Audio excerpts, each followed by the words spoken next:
త్వరలో కాంగ్రెస్ లో చేరబోతున్నట్టు చెప్పారు చీరాల మాజీ ఎమ్మెల్యే ఆమంచి కృష్ణమోహన్. కొద్ది రోజుల క్రితమే వైసీపీకి రాజీనామా చేసిన ఆమంచి కాంగ్రెస్ లో చేరి చీరాల నుంచి అసెంబ్లీకి పోటీ చేయబోతున్నారు. త్వరలోనే వైసీపీ పీసీసీ అధ్యక్షురాలు వైఎస్ షర్మిల సమక్షంలో కాంగ్రెస్ లో చేరనున్నట్లు చెప్పారు ఆమంచి.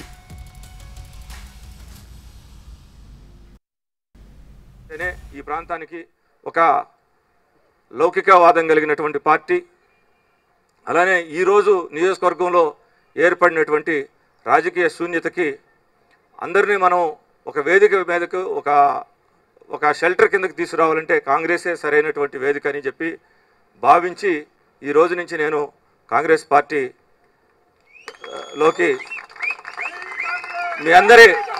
మీ అందరి అనుమతితోటి చేరాలని చెప్పి సంకల్పం